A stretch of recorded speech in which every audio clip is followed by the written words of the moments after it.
Hi guys, my name is Christine and today I'm going to be talking about the right balance. And basically the right balance is basically the sweet spot where you should be when you're first started dating someone or when you first start liking someone and you want them to, be someone who you can go on a date with. And basically how to sort of approach this person, how to act around this person, how to send messages to this person without being too cold, but also without being too overly invested. So today we're going to be talking about that. But before we get into this video, please do leave a like on it and please do subscribe if you haven't done so already.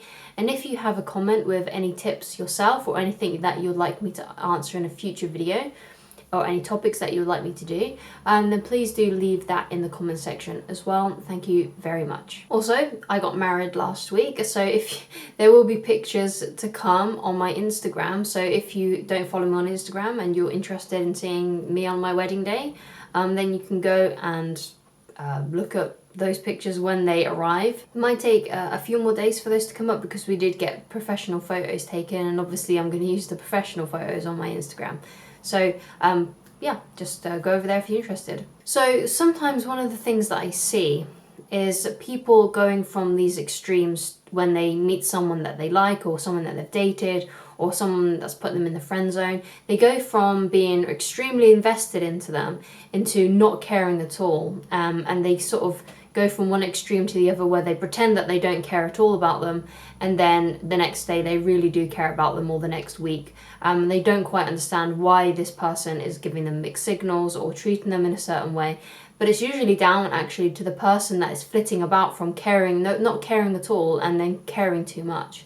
So it's all about finding that sweet spot. So basically I've made a diagram for you with some examples of this kind of thing and where you should be when you first start dating someone, first start getting interested in someone, so you can get the right balance, because it is a bit of a balancing act, especially if you're at a stage in your life like myself, how I was a few years ago, where my emotions were not very much in control. I didn't have that emotional control, and it's something that we all go through at some certain stage, and then as we get older or as soon as we get into a relationship or something like that, we start to mellow out. But I had to start to mellow out before I got into a relationship and before I settled down, because I was so bad at being really cold and then really overly invested basically, that it would ruin my chances altogether. So let's go into let's have a look at this diagram that I've made for you. So as you can see, there's the uncaring and cold side, but it's kind of like a pretense, because you do actually really do care about them, but it's kind of how your attitude is towards them, that you think, oh, if I'm uncaring and if I'm cold to them, then that will attract them to me. So you do care, but it's basically a facade. It's a technique to try and get them to like you. And on the other scale of that is where you are too overly invested and emotional. So ideally, you need to be somewhere down the middle. So let's have a look at the first example. And so under uncaring and cold, there's the pretending you don't care. So this is when you probably just stop talking to them. You don't reply to any of their messages. Perhaps you tell other people around you, like, oh, I don't care about that idiot anymore. They can go and ruin their lives if they want to, and they've kind of lost out, when really you are like crushed inside. And then on the opposite end of that is where you're overly invested and emotional, and that is where you over pursue and you're declaring your love for them and stuff like that. So you have to kind of be in the middle, which I've put here. So this is where you need to be, and that's where you care, but you also respect yourself. So that means you care about the person, and if they ever message you, you of course reply to them. You basically, whenever they say to you, I'm interested, you say that you're interested back. And that's basically what caring is, especially if this is someone, because obviously this is probably someone that you don't know, like on a big friendship level, someone that you've known for a long time. So you're not playing this game of being cold to them and ignoring their messages, because if you ignore them, you will shut them out and they will walk away at some point. And some people think that's a good idea to do to get them to be interested in you again, and they kind of have this attitude of, oh, well, if they really like me, then they'll do whatever it takes to be with me. But some people, you know, when they see that you're shutting doors in front of them, and you're not being kind to them and you're just ignoring them, they will walk away eventually. They will leave. They will go. Especially if they also have respect for themselves. So respecting yourself in this situation is, of course, not hanging around and waiting for someone who isn't interested in you, which is something that a lot of us do when we get overly invested in someone. And it's something that I've definitely done, stuck around for months and months, hoping that they'll magically fall in love with me. I've done it before too, so don't feel bad if you have also, you know, been stuck in a kind of like a friend zone situation, or a situation where you was just really interested in someone and it took you a long time to pluck up the courage to say that you liked them, and then you got rejected. We've all done that. We've all been in that kind of situation before. But you need to respect yourself when those kinds of things happen, and when you find out that they're not interested in you, you respect yourself by walking away and letting them be and leaving them alone, because you shouldn't be waiting around for someone who isn't interested in you, because you are essentially wasting your time. And you don't want to waste your time, because life is precious, time is precious. So respect yourself, respect your time, and, you know, don't be with these people. Don't try and pursue these people that are not interested in being pursued by you. Also, respecting yourself is perhaps when you go out on a date and perhaps this person seems interested in you as well, but they treat you badly, they treat you like rubbish. So that might be showing up really late, like an hour late or something for dates. It could be they're just like really mean to you. Perhaps they are acting really cold to you and they're ignoring you. That's also a time when you need to respect yourself and walk away. But going back into what it means to care is that you don't do those things to them. Like when they message you and they talk to you, you're always friendly, you're always nice. And when you start dating someone and you start, you know, liking someone, you reply to them. You know, you might not reply like instantly within like the first 10 minutes, but if they ever send you a message and they ever reach out to you, no matter what, you always get back to them. And you always get back to them in a nice, you know, friendly way. You know, you're not being cold, you're not being mean to them, okay? So you're not cold, you're not mean, you're caring, but you also respect yourself. Now that's the sweet spot that you want to get into. So let's have a look at the next kind of example.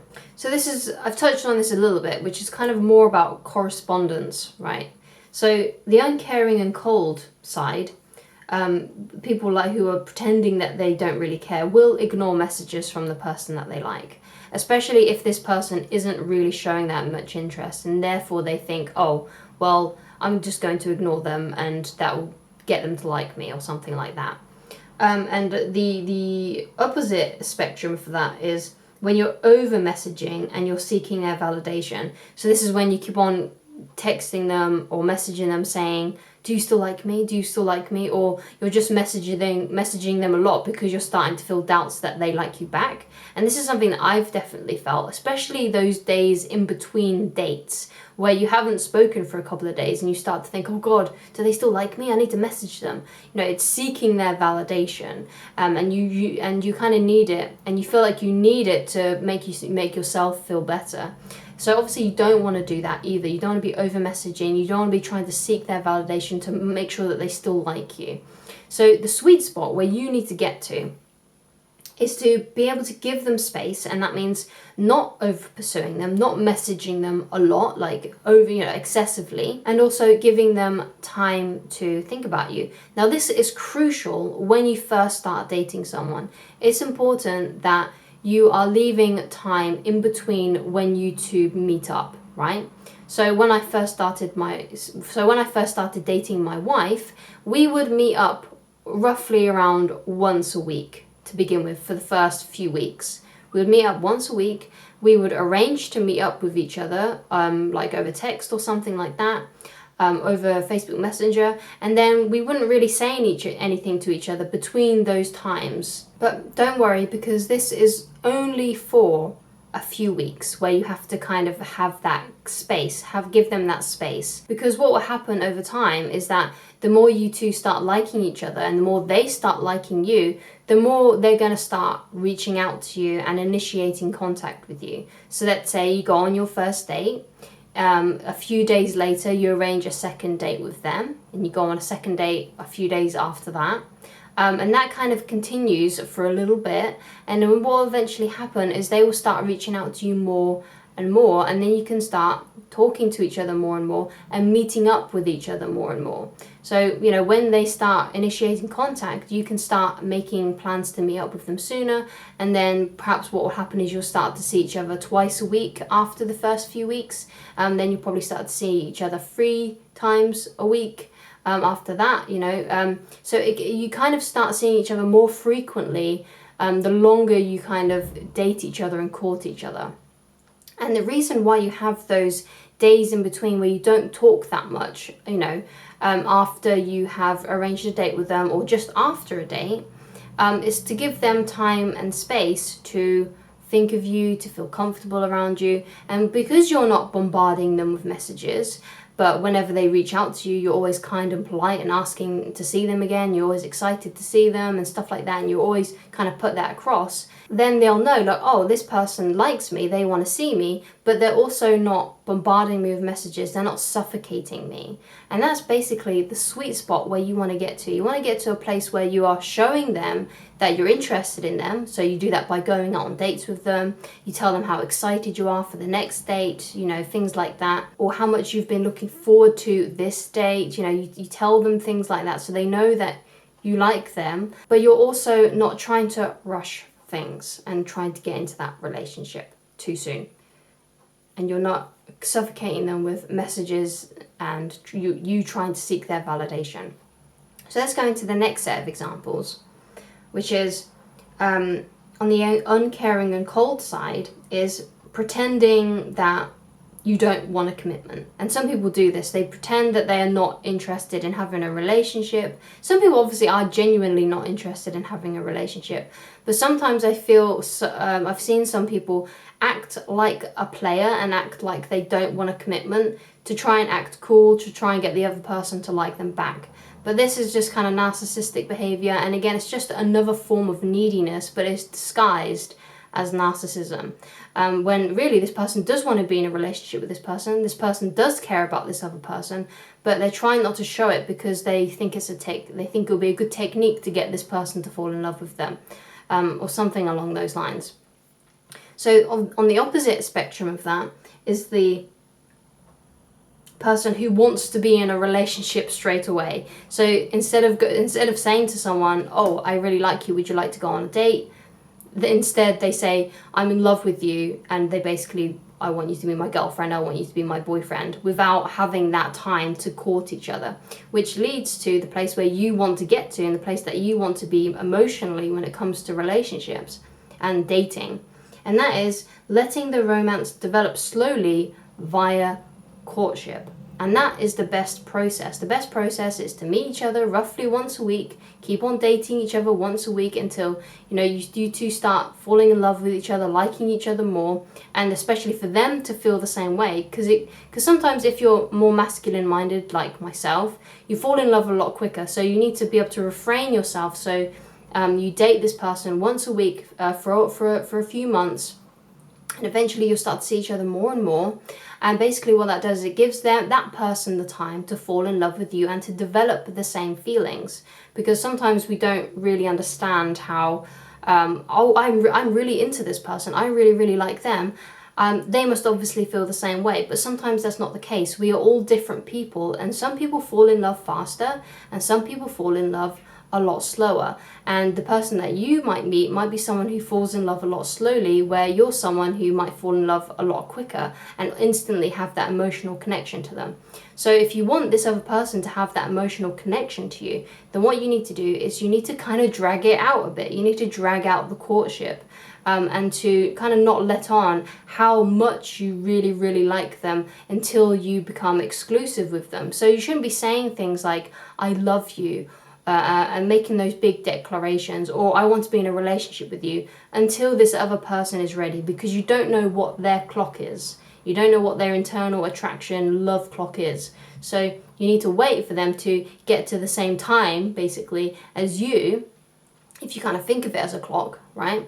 If let's say 12 noon is basically I'm in love with you, They might be, you know, like 4 a.m. still. They might not be there yet. So you need to give them that time to get to that place where they also feel the same way. And the best way to do that is to take them out on dates once a week. Have fun, enjoy yourselves, don't complicate things, stop trying to rush it, and let them have that time to develop those feelings for you. And that's basically where you want to be. You want to be in this sweet spot where you're not uncaring, you're not horrible, you're not mean to them, but you're also not overly invested in them and trying to rush a relationship straight away. You want to get to this sweet spot. So this is where you need to be. So I hope this has cleared up a few things for you. I hope it's helped you understand the kind of attitude that you need to have when you start going on dates with someone, you start becoming interested in someone. If you would like to get in touch with me personally and you would like coaching with me, then please go to www.christineloveridge.com/shop, and I shall talk to you guys again very soon. Goodbye, guys.